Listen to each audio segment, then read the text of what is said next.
పార్టీలు పంతాలు. ఎన్నికలు ముగిసినాయి, ఫలితాలు వచ్చినాయి.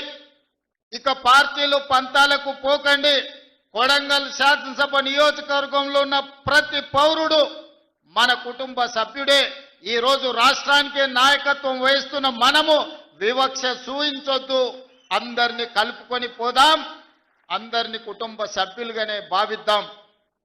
వేదిక మీద ఉన్న మా మండల నాయకులకు కూడా నేను సూచన చేస్తున్నా, ఎక్కడైనా మీరు చెబితే వినలేదనో, మీరు నిలబడొద్దంటే ఎన్నికల్లో పోటీ చేసిండ్రనో, లేదా పక్క పార్టీ నుంచి గెలిచిండనో ఎలాంటి వివక్ష చూయించకండి.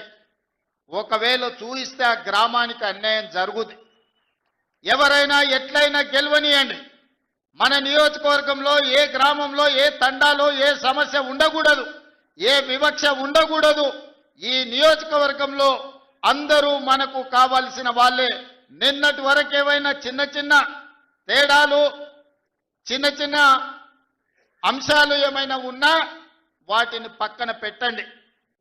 ఈరోజు మనము పెద్ద హోదాలో ఈ నియోజకవర్గం ఆశీర్వదిస్తే బాధ్యత నిర్వహిస్తున్నాం. పెద్ద హోదాలో మనం ఉన్నప్పుడు పెద్ద మనసుతో మనం వ్యవహరించాలి.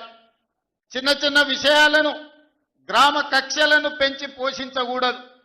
గ్రామ కక్షలకు వ్యతిరేకంగా గ్రామాల అభివృద్ధికి పాటు పడే విధంగా ప్రతి గ్రామానికి, ప్రతి తండాకు రోడ్డు, గుడి, బడి, నీళ్ల ట్యాంకు, చదువుకోవడానికి పిల్లలకు విద్యా వైద్యాన్ని అందించి ఈరోజు మనము ఉన్నతమైన నాణ్యమైన సేవలను ఈరోజు మనం ప్రజలకు అందించాలి. ఈరోజు నేను ఒకవేళ సమయం పూర్తి స్థాయిలో మీ దగ్గరికి రాలేకపోయి ఉండొచ్చు, కానీ నాకు తెలియని విషయం లేదు.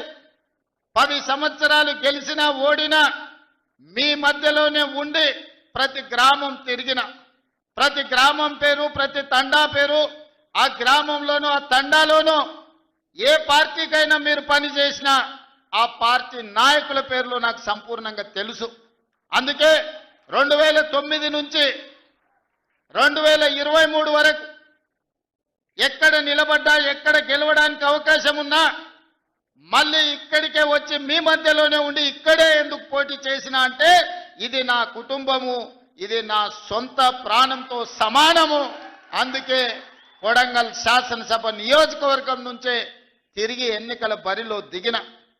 2018లో కుట్ర జరిగి ఓటమి చెందిన మీరు నిండు మనసుతో మళ్ళీ మల్కాజ్గిరి పార్లమెంట్లో నిలబడితే వందలాది వేలాది మంది కార్యకర్తలు ఇక్కడి నుంచి అక్కడికి వచ్చి సొంత ఖర్చులు పెట్టుకొని ఇల్లు తిరిగి కాళ్ళకు దండం పెట్టి అక్కడ ఉన్న ఓటర్లకు మా కొడంగల్లో అనుకోని తప్పిదం జరిగింది, ఈ రాష్ట్రానికి నష్టం జరుగుద్ది, మా అన్న ఓడిపోతే మల్కాజ్గిరి పార్లమెంట్లో అని మీరే తిరిగి 35 లక్షల ఓట్లున్న మల్కాజ్గిరిలో 14 రోజుల్లో మళ్ళీ ఇక్కడి నుంచి వచ్చిన కొడంగల్ కార్యకర్తలే ఆనాడు అవిరాళమైన కృషి చేసి గెలిపించడం జరిగింది. కృతజ్ఞత తీర్చుకునే అవకాశం వచ్చింది. మీకు నిజంగా సేవ చేసే భాగ్యం నాకు కలిగింది. ఈ రోజు నేను అనుకుంటే ఏదైనా చేయగలిగిన స్థాయిలో మీ ఆశీర్వాదంతో నేను ఉన్నా. ఇంతకంటే పెద్ద పదవి వచ్చేది లేదు, ఇంతకంటే మంచి అవకాశం దేవుడు ఇచ్చేది లేదు. ఇంత గొప్ప అవకాశం, ఇంత మంచి పని చేసే అవకాశం వచ్చింది ఈనాడు. అందుకే మా సర్పంచులకు, ముఖ్యంగా మా మహిళా సర్పంచులకు, ఇంజనీరింగ్ చదువుకున్న ఆడబిడ్డలు కూడా ఈరోజు సర్పంచులుగా గెలిచి ఉద్యోగాలు వదులుకొని ఈరోజు ప్రజా జీవితంలోకి వచ్చిండ్రు. వాళ్ళందరికీ నా సూచన ఒక్కటే, మీ గ్రామానికి ఏం కావాలనో మీరు ప్రణాళికలు సిద్ధం చేసుకోండి.